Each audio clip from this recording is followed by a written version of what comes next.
orang seperti ini tidak akan lahir kembali. Tidak akan mengalami tua lagi, gagal lagi, kecewa lagi, sakit lagi, mati lagi. Tidak akan lagi. Jadi, Guru Agung kita juga selain membebaskan penderitaan mental, juga membebaskan penderitaan fisik. Karena orang yang sudah bebas mentalnya dari penderitaan, waktu meninggal tidak akan lahir kembali. Untuk tua lagi, sakit lagi, bosan lagi, kecewa lagi, jengkel lagi, mati lagi. Tidak akan.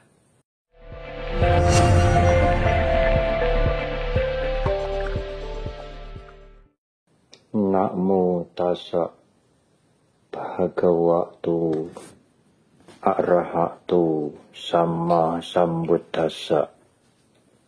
Namo tassa bhagavato arahato sama sambuddhassa.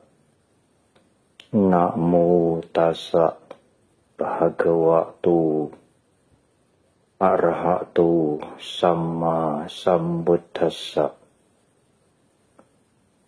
Jiwa tewapi sapanyo api wita parikayati.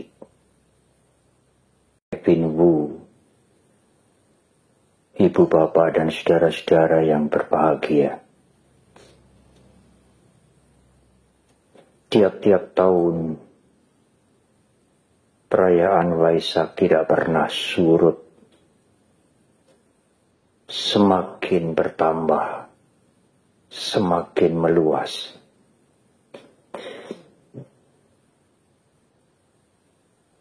Pada tahun ini,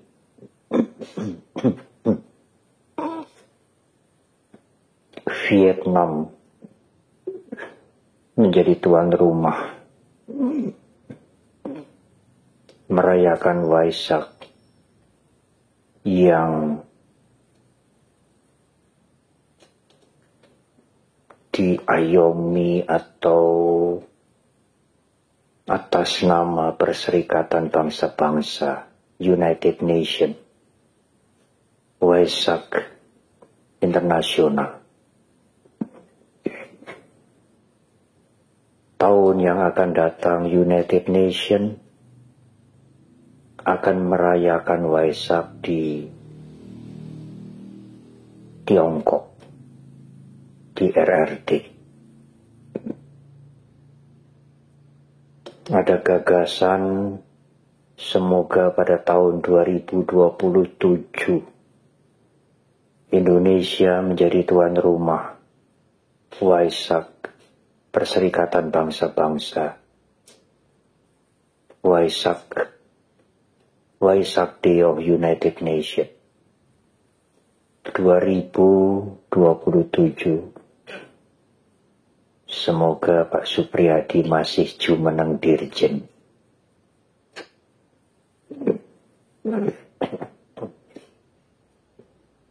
Ibu, Bapak, dan saudara,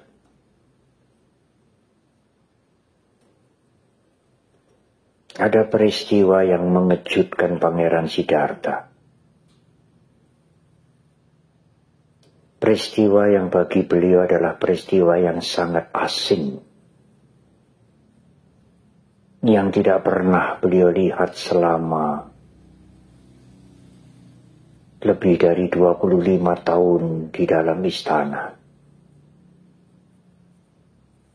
Penderitaan di luar tembok istana amat berbeda dengan kehidupan di dalam istana. Termasuk orang yang tua renta, yang sulit berjalan, orang sakit kusta yang anggota tubuhnya sudah tidak utuh, jenazah yang diangkut akan dikremasi. Tetapi Pangeran Siddhartha juga melihat pertapa yang tenang, yang tidak risau dengan penderitaan yang dilihat oleh sang pangeran itu.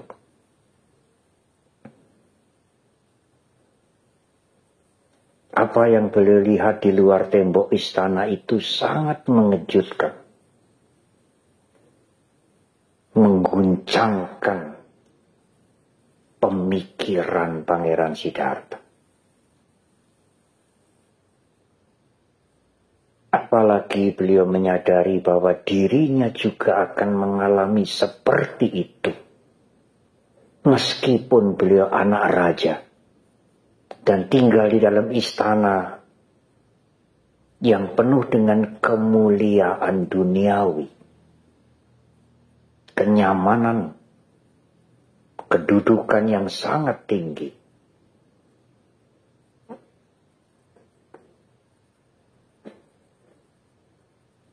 Itu menggugah pangeran untuk meninggalkan istana.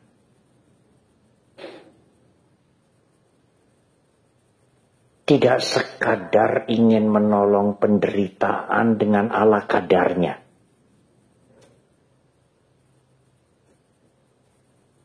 Kalau kita ini menolong penderitaan dengan baksos, ya memang baik juga. Tetapi baksos itu hanya menyelesaikan sedikit penderitaan, bukan akar penderitaan. Pangeran Siddhartha tidak hanya sekadar itu. Untuk membagi-bagi makanan, membagi-bagi obat, menolong mereka yang menderita. Tetapi ingin mencari akar yang mendalam. Yang mengakibatkan penderitaan semuanya itu. Itu wawasan bijak Pangeran Siddhartha. Meskipun beliau belum mencapai pencerahan sempurna.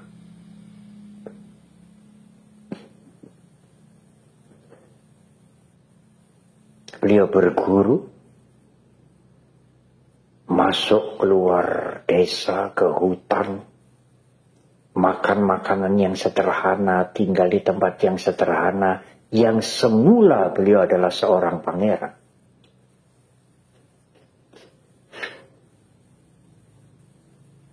Pada waktu saya dengan Pak Dirjen bertemu dengan Menteri Agama, Bapak Profesor Dr. Nasaruddin Umar, diterima di Masjid Istiqlal jam 7:30 malam.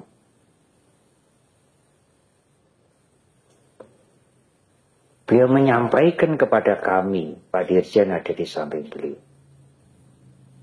Menteri Agama yang sekarang ini, beliau menyampaikan, amat luar biasa itu.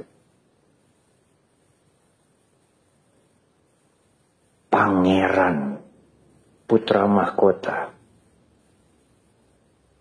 Dan ini yang belum pernah saya dengar. Pak Menteri mengatakan, Pangeran Siddhartha itu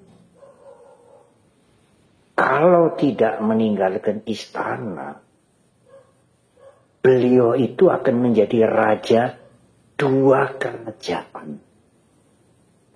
Karena Pangeran Siddhartha anak raja Sudodana dari kerajaan Kapilawastu, Yasodhara anak raja Kolia yang ibu kotanya Dewadaha. 2 kerajaan itu akan menjadi satu karena Siddhartha menikah dengan Yasodhara. Dan Siddhartha nanti menjadi raja dari 2 kerajaan. Saya belum pernah mendengar. Dan juga membaca sih iya. Tetapi kesimpulan komentar yang diberikan Pak Menteri itu saya belum pernah mendengar sebelumnya. Bahwa kalau Siddhartha tidak meninggalkan istana, beliau akan menjadi raja 2 kerajaan. Bagus benar ini. Apresiasi penghargaan Pak Menteri Agama terhadap guru agung kita. Kalau tidak meninggalkan istana, tidak meninggalkan keduniawian, Pangeran Siddhartha tidak hanya menjadi raja Kapilawastu, tetapi juga raja dari kerajaan istrinya. Kolia. Saudara juga mungkin belum pernah mendengar ungkapan ini. Di dalam sejarah kita membaca, ya saudara di kerajaan Kolia, Siddhartha, putra mahkota kerajaan Kapilawastu, Siddhartha menikah dengan Yasodhara, meninggalkan istana, sudah. Tapi Pak Menteri membuat kesimpulan, itu dua kerajaan loh, yang bersatu. Dan Siddhartha akan menjadi raja dari dua kerajaan, kalau tidak meninggalkan istana. Tetapi Siddhartha meninggalkan istana. Bukan hanya untuk kepentingan dirinya, tetapi juga peduli pada penderitaan makhluk-makhluk, orang-orang. Dan tidak sekadar meringankan penderitaan ala kadarnya, tetapi mencari apa sih sebab penderitaan itu. Bagaimana mengatasi penderitaan itu dengan totalitas. Pak Menteri menyampaikan, mengelaborasi. Beliau tinggal di hutan, di bawah-bawah pohon.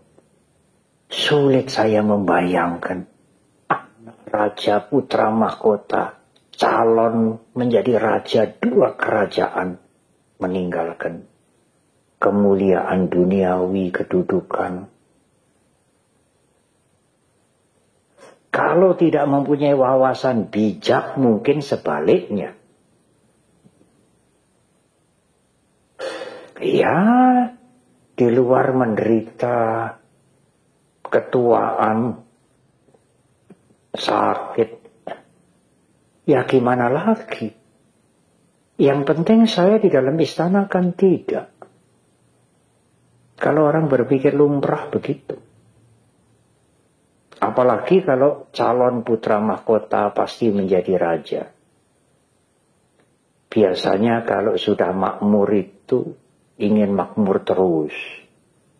Kalau sudah punya kedudukan juga kalau bisa lebih panjang. Sampai mati. Meskipun tidak mungkin. Tetapi itu menjadi obsesi hampir semua orang.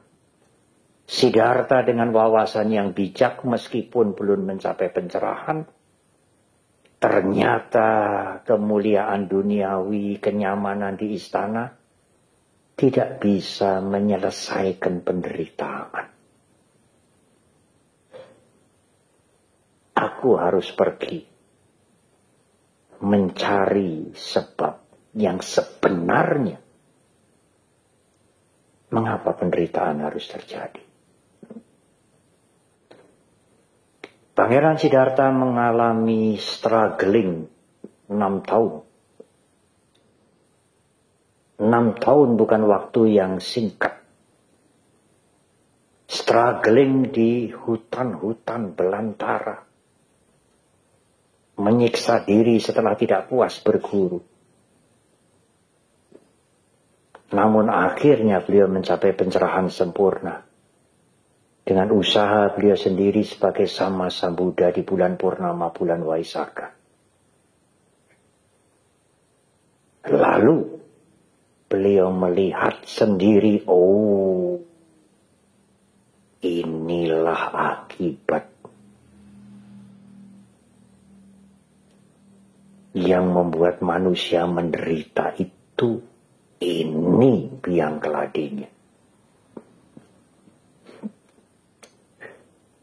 Apa sebab penderitaan itu? Penderitaan itu sebabnya persis di dalam diri kita sendiri. Tidak ada yang datang dari luar. Dan sebab itu adalah nafsu keinginan.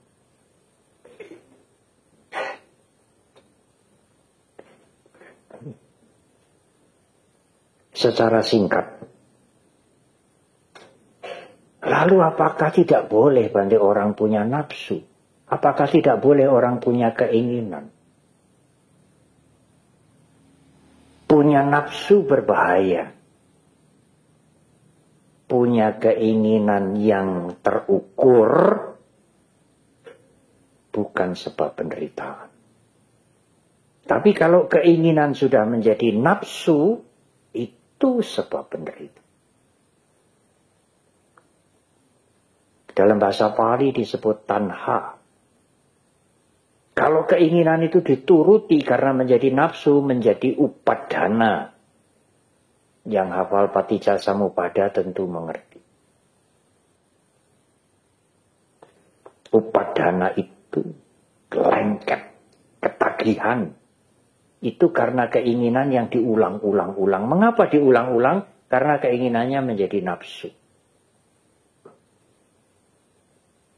Tidak hanya kenikmatan yang menjadi kelengketan, kebencian juga menjadi upadana. Tidak hanya kenikmatan yang menjadi kita lengket atau ketagihan, kebencian juga menjadi kemelekatan. Kalau orang sudah benci, sulit dikurangi, sulit dinetralkan. Itu lengket juga. Ketagihan, kelengketan itu bukan hanya kenikmatan, tetapi juga bukan hanya loba atau raga, tetapi juga kebencian. Kalau orang sudah membenci itu sampai mati nanti. Sulit dinetralkan. Itu kelengketan juga. Itu sebab penderitaan. Tetapi kalau keinginan itu terukur, tidak jahat, harus baik, berguna, dan terukur. Tidak ambisius. Karena ada wawasan yang jernih, ada sampajanya, maka keinginan itu bukan sebab penderitaan. Ada keinginan yang disebut dhammacanda. Dhammacanda itu keinginan antusias yang sesuai dengan dhamma yang terukur. Meskipun keinginan itu baik, tetapi kalau tidak sesuai dengan ukuran Anda, pokoknya aku harus dapat. Meskipun itu tujuan yang baik, itu akan bisa menjadi keserakahan yang merugikan orang lain. Oleh karena itu, keinginan Anda harus terukur. Terukur dengan kemampuan Anda, dan mesti baik atau berguna. Anda bisa ingat untuk mengukur keinginan itu kalau ada sati, kesadaran. Kalau Anda lengah, hanyut. Hanyut karena itu menjanjikan kenikmatan, kemuliaan, kemakmuran. Tetapi kan baik, Bante. Ya. Tapi kalau tidak sesuai dengan kemampuan Anda, semua cara bisa dihalalkan. Dicarikan pembenaran seolah-olah benar. Tetapi itu kebaikan yang tidak sesuai dengan takaran Anda. Itu nafsu keinginan. Bukan keinginan yang sesuai dengan takaran Anda. Tidak ada sampajanya, tidak ada wawasan bijak, karena tidak ada kesadaran. Kalau ada sati, ada kesadaran, oh ini ingin itu toh. Ada sati, ada kesadaran. Mengawasi timbulnya keinginan. Kalau ada sati, sampajanya akan muncul. Pertimbangan yang bijak. Sesuai enggak ya? Aku punya keinginan seperti ini.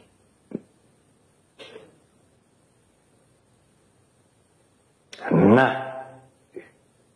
Guru Agung kita bebas dari penderitaan sudah. Tetapi beliau tidak berhenti. Beliau mengajar selama 45 tahun. Untuk yang lain juga ikut bebas. Dan beliau membuktikan bahwa yang lain juga bisa bebas dari penderitaan.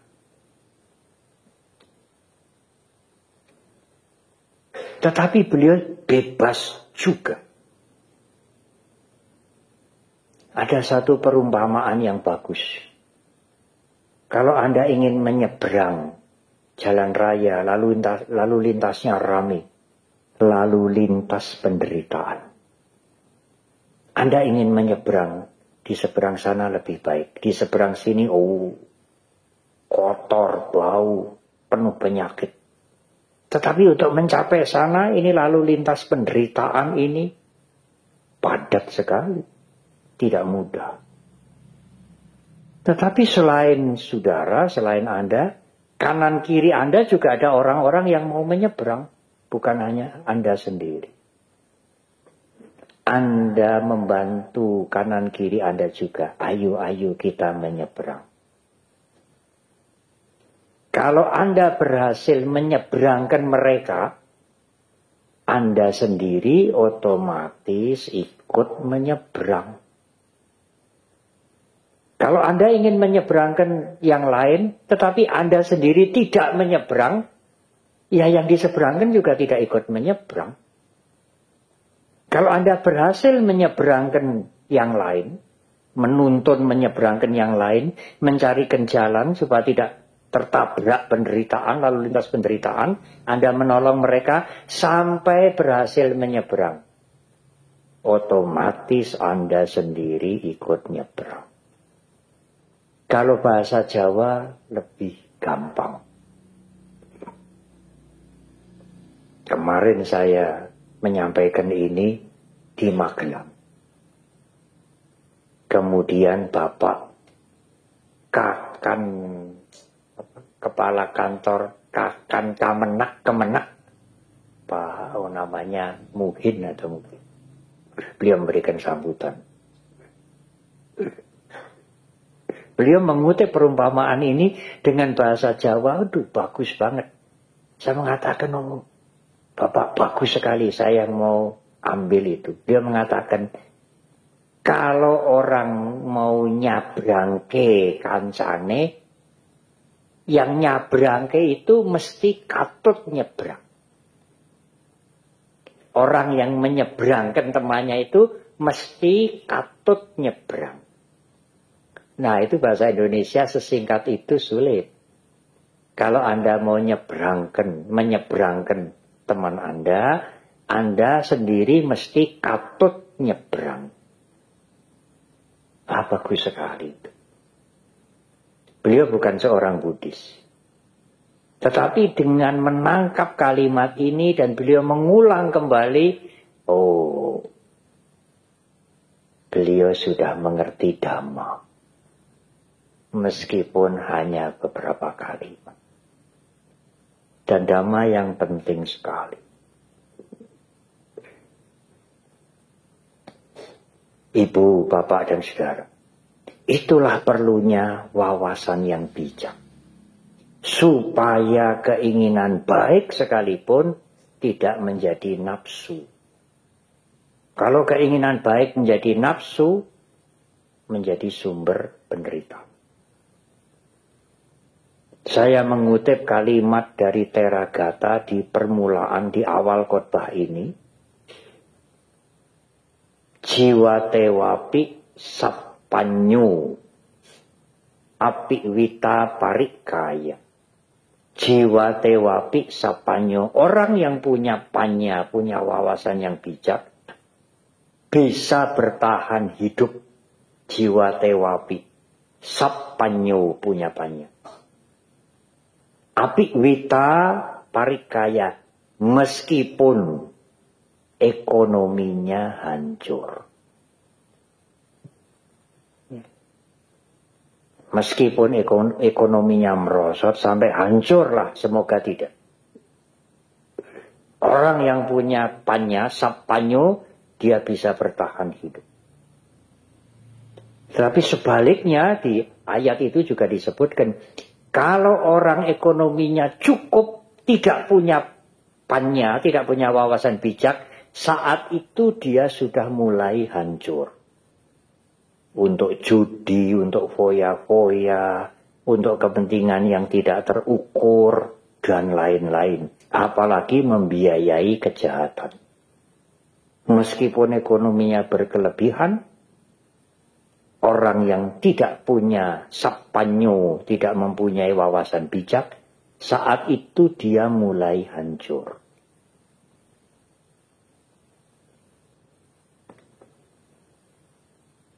Tetapi Ibu Bapak dan Saudara, ini masih ada Waisak bagi saya 4-5 kali lagi. Jadi harus menghemat energi. Dan jaraknya tidak dekat, tidak hanya di Jakarta, jauh. Tanggal 1 Juni ada Waisak. Mereka menggunakan kalimat Waisakaraya di Solo. Dan itu sudah masuk kalender of event pemerintah daerah setahun yang lalu. Dan di Solo, Jogja mesti ada pentas seni. Nanti di Jogja tanggal 7 Juni ada Sanipata Waisaka. Seluruh organisasi ikut. Setiap tahun. Bukan makin surut, makin banyak. Nah, ada pertanyaan yang cerdas. Bante, Guru Agung sudah menemukan sebab penderitaan.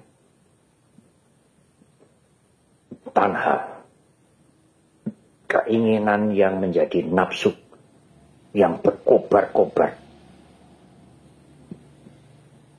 Yang kalau diikuti menjadi upadana, kelengketan yang luar biasa. Guru Agung kita mengetahui sebab itu dan berhasil membuang keinginan yang berkobar-kobar yang membuat keterikatan. Guru Agung kita bebas dari penderitaan dan sekaligus mempunyai pengetahuan cukup untuk mengajari yang lain. Dan yang lain juga bisa bebas dari penderitaan. Tidak hanya Guru Agung Buddha Gotama sendiri. Coba dengarkan pertanyaan ini. Tetapi Bante, apakah mereka yang sudah bebas dari penderitaan itu ya bisa jadi tua? Ya bisa sakit? Ya bisa mati?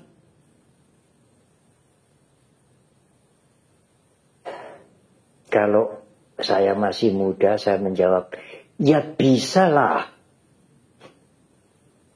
Ya iyalah, masih tua, masih sakit juga mati. Loh. Lalu bebas penderitaannya bagaimana? Menjadi tua tetap sakit, meskipun diobati, tidak akan sehat selamanya. Dan akhirnya meninggal dunia. Belum pernah ada orang yang tidak meninggal dunia. Tetapi bagi orang yang bersih batinnya dari kotoran batin, ketuaan, sakit, kematian itu adalah proses yang wajar.